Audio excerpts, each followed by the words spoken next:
kembali lagi dengan Mimin. Mari kita lanjutkan spoiler sebelumnya.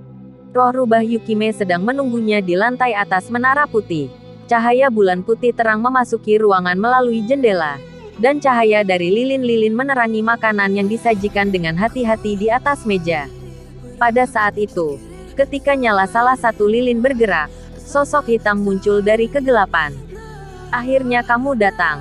Tiba-tiba, Sado muncul berdiri di depan salah satu pintu geser kayu, pintu ala-ala Jepang yang digeser. Sado-han, aku menunggumu. Dua wanita cantik berpakaian kimono tradisional menyambutnya. Sado duduk di depan Yukime. Kamu banyak membantuku beberapa hari yang lalu. Sayang, faktanya, aku dapat mengatakan bahwa aku masih hidup di sini. Terima kasih, Sado-han, kata Yukime, membungkuk sebagai ucapan terima kasih. Pada saat yang sama, di dalam area kerah kimononya yang berani, dua tonjolan dapat dilihat bergoyang-goyang. Maukah kamu menerima terima kasihku, Natsu? Kana, dia berkata sambil tersenyum menggoda. Gadis-gadis bernama Natsu dan Kana membuka sedikit bagian dada kimono mereka dan lalu mereka berjalan menuju Sado.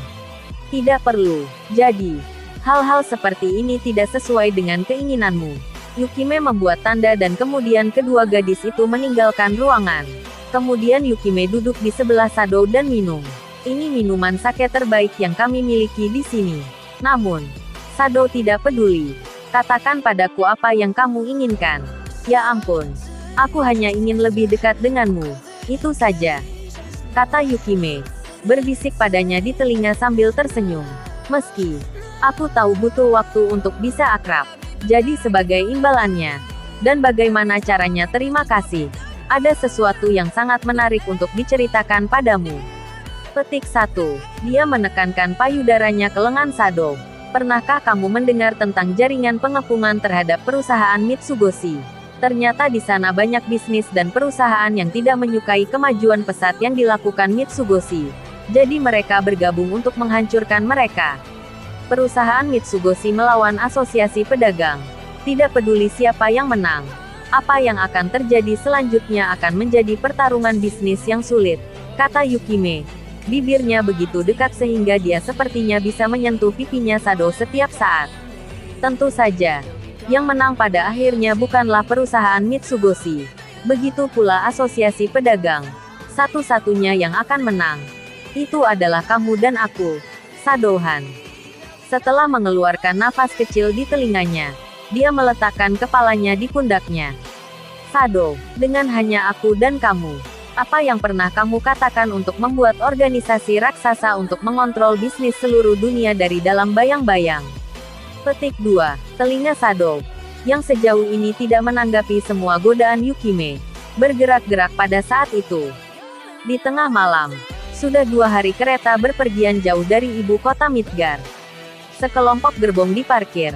Berkemah diterangi oleh lampu dari senter mereka. Kereta itu memiliki logo terukir. Gambar topeng. Itu adalah logo dari perusahaan Mitsugoshi. Di gerbong ini ada tumpukan barang dagangan yang dimuat berjajar. Dikatakan bahwa hanya satu gerbong barang berharga dari Mitsugoshi yang bernilai lebih dari 1 juta zeni. Pemandangan gerbong-gerbong yang berbaris dalam lusinan ini sungguh menakjubkan. Ketika gerbong-gerbong ini berbaris di etalase di ibu kota, orang-orang dengan cepat berburu produk mereka dan perusahaan meraup untung. Begitulah cara perusahaan Mitsugoshi membuat lompatan luar biasa ke depan dalam dunia bisnis. Tentu saja, ada banyak pedagang dan perusahaan yang memandang Mitsugoshi sebagai ancaman. Namun, semua produknya sangat diminati. Dan bahkan jika semua produk mereka bersatu dalam satu toko, mereka tidak bisa bersaing dengan Mitsugoshi. Satu demi satu para pedagang menyerah untuk bersaing. Setelah menunggu lama, asosiasi besar pedagang memutuskan untuk mengambil langkah besar dan mereka mulai membuat kesepakatan. Di tengah kegelapan, ada beberapa bayangan yang mengawasi kemah Mitsugoshi. Mereka adalah orang-orang dengan topeng dan pedang di pinggang mereka. Penampilannya sendiri seperti bandit, tapi ada sesuatu yang salah. Mereka semua adalah ksatria sihir. Sama sekali tidak aneh bahwa para ksatria sihir yang dituduh melakukan kejahatan akhirnya terjun untuk menjadi bandit. Tapi jarang ada grup yang hanya terdiri dari ksatria sihir.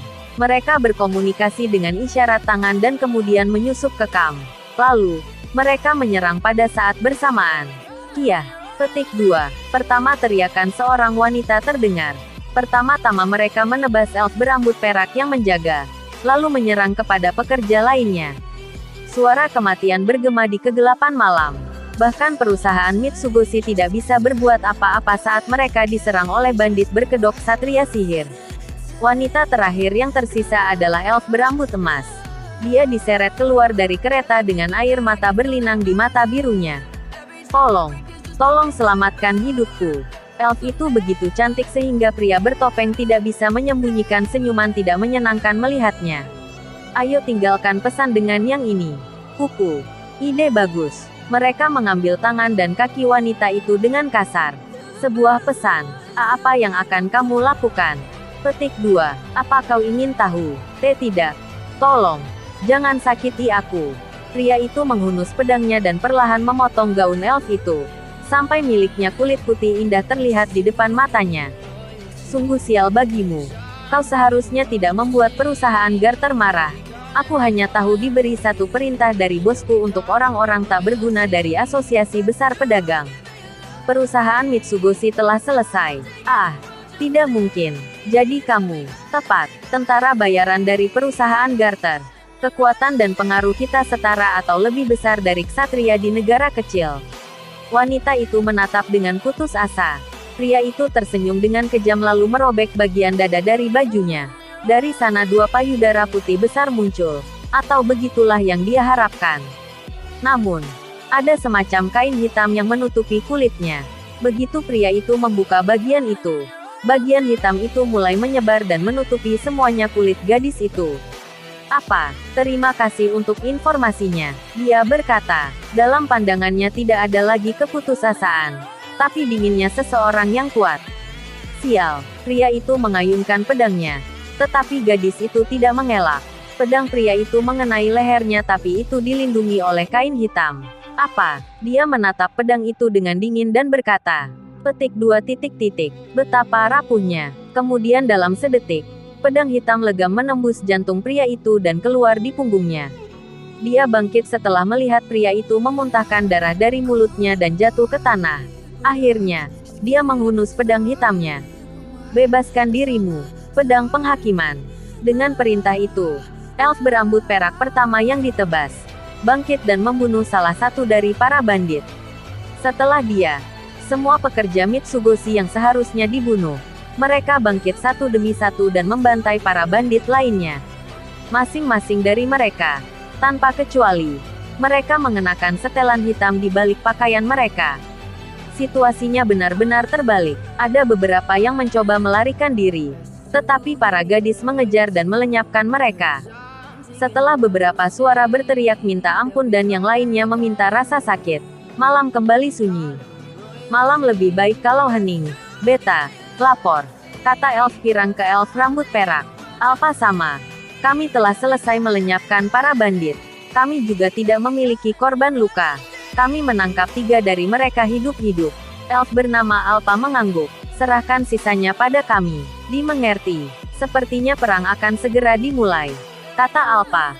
Melihat jauh ke langit malam dengan mata birunya. Musim gugur akan segera berakhir. Dan sedikit demi sedikit malam semakin dingin. Sambil mendengarkan suara serangga, aku mengganti pakaianku di kamar tidur. Di dunia ini, sebelumnya tidak ada setelan.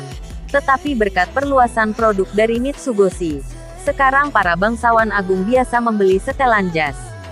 Namun, aku tidak membeli setelan ini dari perusahaan Mitsugoshi. Itu benar-benar setelan jas yang diberi dari perusahaan Snow Fox, yang diberikan Yukime padaku. Rupanya, Yukime memiliki bisnis biasa di luar kota tanpa hukum. Ngomong-ngomong, produk jiplakan Mitsugoshi adalah dasar kekuatan komersialnya. Meskipun semua produk itu dibuat berdasarkan apa yang aku ketahui di kehidupan masa laluku. Meskipun perusahaan Snow Fox juga terkenal karena jiplakannya, sebenarnya itu adalah jiplakan mereka tidak memiliki begitu banyak artikel yang dijiplak. Itulah mengapa Mitsugoshi memiliki keterampilan plagiarisme terbesar di dunia. Jika aku tidak ada hak atas persaingan komersial, Pasti mereka akan mendominasi semua perdagangan di dunia ini. Jika aku melihatnya seperti itu, masuk akal bagi asosiasi pedagang besar untuk marah. Mereka sedikit berlebihan. Aku memasangkan setelan hitam dengan kemeja bergaris dan kemudian dasi hitam dan sepatu hitam. Aku menyisir rambutku ke samping dan kemudian memakai topeng putih yang menutupi setengah wajahku. Fufufu, aku merasa seperti agen FBI sejati. Setelan Slime mudah ditangani dan sangat berguna. Tetapi aku memutuskan untuk tidak menggunakannya kali ini. Aku belum bisa mengekspos diriku pada gadis-gadis itu. Yah, sudah waktunya pertemuanku dengan Yukime. Aku mematikan lampu di kamar dan kemudian melompat ke jendela, menyelinap melalui kegelapan malam. Aku menghapus kehadiranku sepenuhnya. Tidak ada yang bisa mengikutiku lagi. Aku berlari dalam jalan lurus, melewati halaman sekolah dan kemudian melewati beberapa hutan beberapa menit.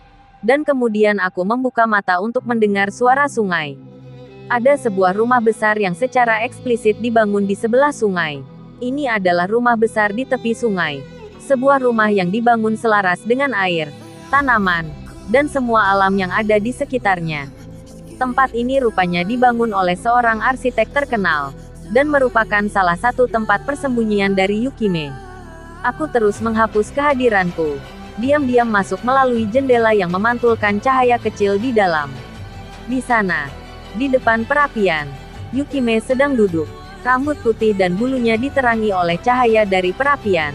Aku berjalan berkeliling, membuat keributan dengan sepatuku dengan sengaja dan kemudian Yukime berbalik dan tersenyum. Seperti biasa, kehadiranmu sulit rasakan, Shadowhan. Aku sudah meninggalkan nama itu. Aku berkata pelan, duduk di sofa di sebelah Yukime dan menyilangkan kakiku. Oh itu benar. Kamu sekarang adalah John Smith. Petik 1. Begitulah. Itu namaku sekarang. Aku memutuskan untuk bertindak sebentar sebagai agen super spesial John Smith. Dan bagaimana aku harus melakukannya agar terlihat seperti agen yang sangat keren. Aku memutuskan untuk mengubah cara berbicaraku. Aku sangat senang kamu bergabung denganku, John Han. Apakah kamu ingin minum? Tentu saja. Yukime mulai menuangkan anggur ke dalam gelas sambil memamerkan dengan jelas payudaranya melalui celah kecil di kimononya. Yup, pasangan seksi yang cocok untuk organisasi rahasia. Aku berpura-pura menikmati aromanya lalu menyesap sedikit dari gelas. Ngomong-ngomong, aku tidak mengerti aroma atau rasanya. Hanya karena aku juga diuntungkan. Tidak lebih dan tidak kurang. Ara. Bukankah menurutmu hubungan yang hanya berdasarkan keuntungan itu agak sepi? Menurutku kamu tidak berpikir berbeda dariku. Oh, kamu tidak tahu itu.